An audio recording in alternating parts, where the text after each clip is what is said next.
Assalamualaikum warahmatullahi wabarakatuh. Sahabat Sumatera dimanapun Anda berada, kali ini kita akan lanjut dengan tema yang berbeda. Kita lanjutkan dengan tema berikutnya. Oke, Kak Afif sudah siap? Ya, Let's go, kita mulai. Gimana? Ada yang dibahas? jadi ya, tema yang baru ini kan tentang pendidikan. Oke.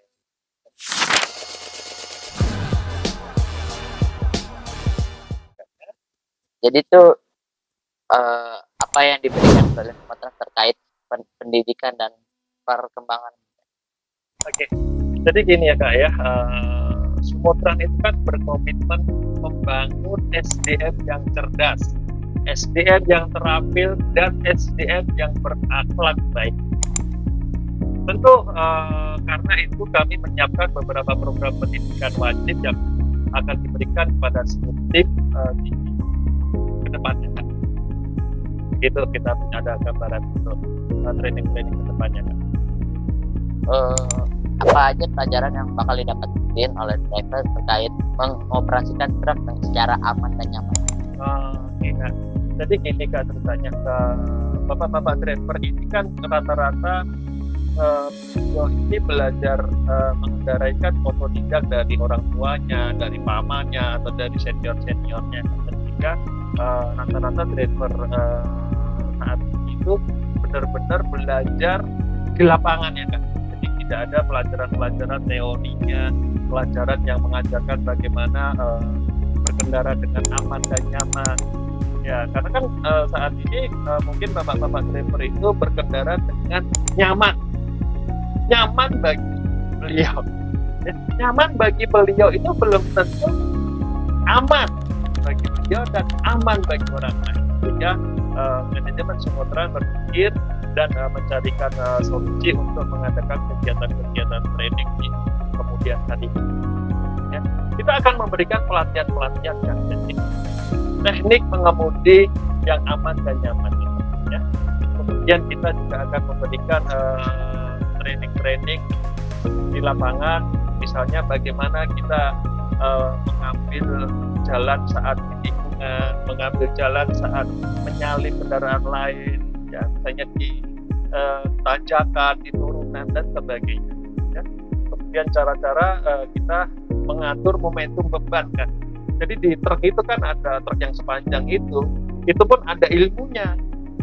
Beban yang paling berat ditaruh di mana? Kalau beban paling berat ditaruh di belakang, truk itu bisa jungkit, ya, bisa ngerusak ban lainnya. Contoh.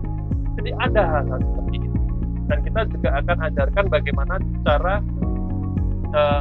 pengecekan remnya, pengecekan komponen-komponen lainnya yang berbahaya. Nah, ini kan juga demi keselamatan dan kenyamanan para pengemudinya. Kemudian juga bagaimana sih cara menghindari blind spot, ya, tempat-tempat berbahaya. Jadi hal-hal seperti itu kita juga akan memberikan manajemen untuk mengatasi kelelahan, kemudian microstip, ya. Mungkin cara mengendarai postur mengendarai kan macam-macam, ada yang nunduk, ada yang tegak, dan ketika ngantuk itu harus seperti apa, itu juga ada ilmunya. Jadi tujuannya bukan hanya selamat, tapi juga nyaman, sehat, dan berumur panjang kita itu bekerja gitu Kak. Jadi kita juga berharap bapak-bapak driver ini juga awet lah gitu lah, panjang umur untuk mengendarai truknya. Kurang lebih seperti itu ceritanya. Tadi kan tentang teknik mengendarai ya. Kalau tentang perawatan truk. Oke. Tentu perawatan truk ini adalah bagian yang penting juga gitu ya, harus mempersiapkan bapak-bapak driver ini untuk diajari supaya bisa merawat truknya, ya. Pemeriksaan ban, tekanan udara, kondisi ban seperti apa, ada kebocoran oli atau tidaknya, radiatornya bocor atau tidaknya, minyak remnya bagus atau tidaknya. Nah, jadi kita juga akan ajarkan hal-hal seperti ini. Tentu juga kita akan ajarkan juga bagaimana cara melaporkan ketika driver menemukan kejanggalan-kejanggalan, ya, kejanggalan-kejanggalan di dalam truknya itu, supaya cepat lapor, cepat ditangani, dan semuanya berjalan dengan baik. Jadi cara-cara menghindari, ketika kita mengendarai itu diajarkan juga menghindari hal-hal yang bisa merusak kendaraan contoh. Ya. Jadi cara mengemudi yang merusak kendaraan itu seperti ini loh. Nah, gitu juga kita akan ajarkan. Jadi bahwa kita juga perlu ingat terus ya bapak-bapak driver bahwa truk ini kan aset perusahaan yang harus dijaga, harus dirawat. Ya. Semakin dirawat, semakin panjang umur pakainya, gitu loh kan. Ya. Begitu, gimana? Ada pertanyaan lainnya? Pertanyaan kita tuh kalau pendidikan tentang peraturan dan hukum yang ada di jalan itu gimana? Nah, ini memang ya tadi ayah sampaikan bahwa bapak-bapak driver yang bicara ini kan kebanyakan memudahkan ya untuk belajar dari orang tuanya atau dari senior-seniornya, sehingga pada saat itu mungkin tidak ada juga bentuk diajarkan atau terkait undang-undang lalu lintas ya. Undang-undang lalu lintas itu contohnya aturan-aturan yang kita wajib pakai sabuk pengaman ya.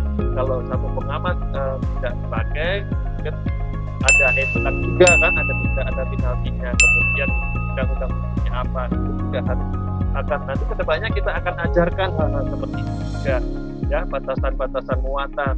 Kemudian batasan muatan itu misalnya kita tidak boleh memuat melebihi kapasitas truknya ya, atau bisa dibuka odol dan sebagainya itu kan. Nah, termasuk aturan-aturan KIR, STNK dan sebagainya ini kan juga driver itu harus paham, harus tahu. Kalau tidak bawa KIR atau STNK, penaltinya apa, dendanya apa, hukumannya apa, dan sebagainya. Kan juga ada aturan-aturan seperti itu. Ya pada dasarnya driver ini juga harus paham antara hak dan kewajiban lah ya. Peraturan-peraturan dan sanksinya kita juga harus ajarkan. Dan tanggung jawab hukum jika terjadi kecelakaan.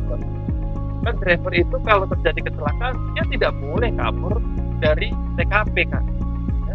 Kalau kabur dari TKP apalagi kecelakaan itu melibatkan orang lain, itu justru hukumnya pidana. Itu bisa jadi buronan. Dari buronan polisi itu nanti dan hukumnya akan semakin parah.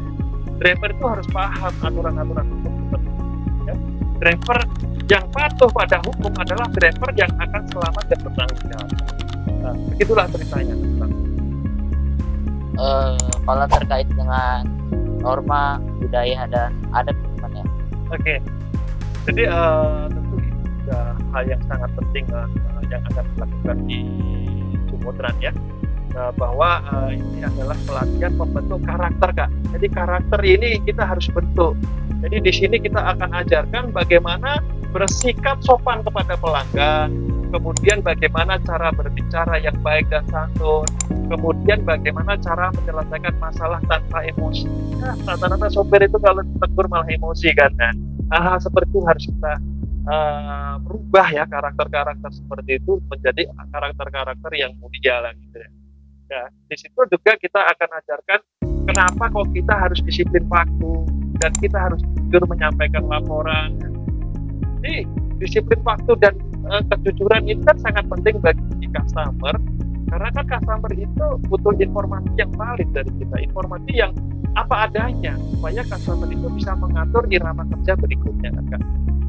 Ya, jadi budaya safety dimulai dari hati ini adalah membentuk karakter seseorang, karakter sahabat Sumodran untuk menjadi lebih baik dalam hal bekerja, termasuk dalam persiapan kerja. Kita akan ajarkan adab sebelum bekerja lah.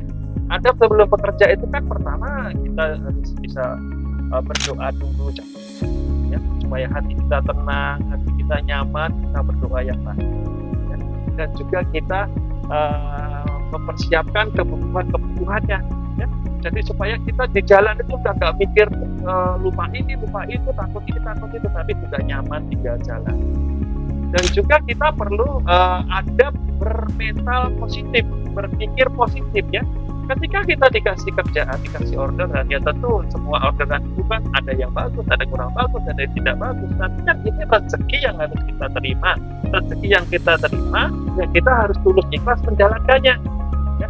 Jangan sampai ketika dikasih rute yang kurang bagus, hatinya cemberut, hatinya sedih, kemudian kerja asal-asalan, tidak ikhlas. Dan hal-hal seperti ini, adab seperti ini harus dihilangkan, adab seperti ini, perilaku seperti ini harus dirubah.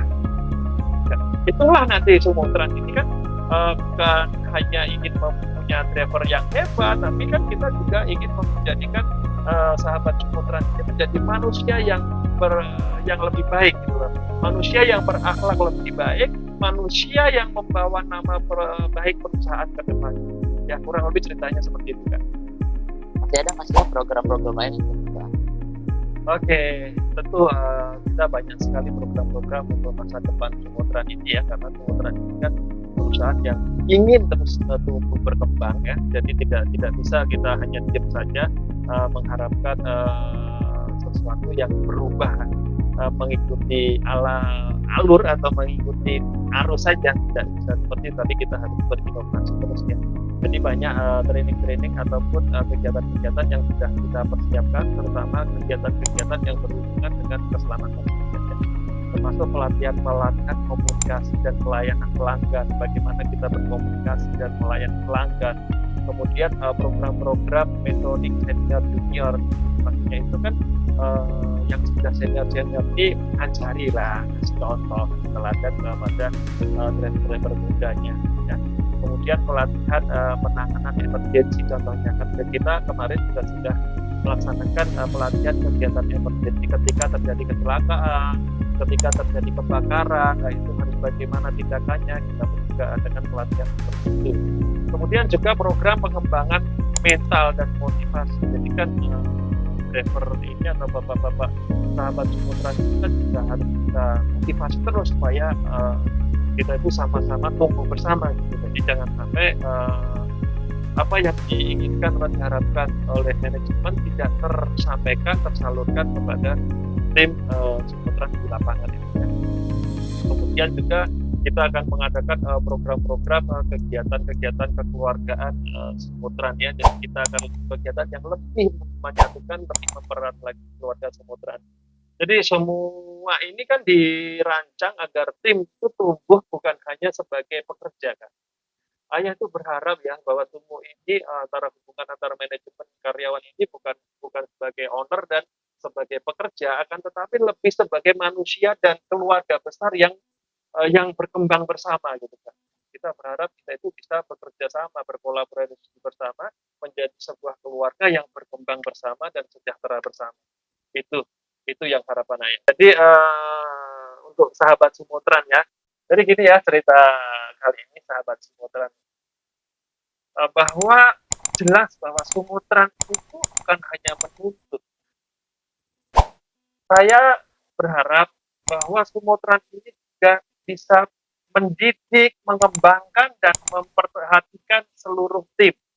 Jadi manajemen akan peduli juga kepada sahabat-sahabat Sumotran.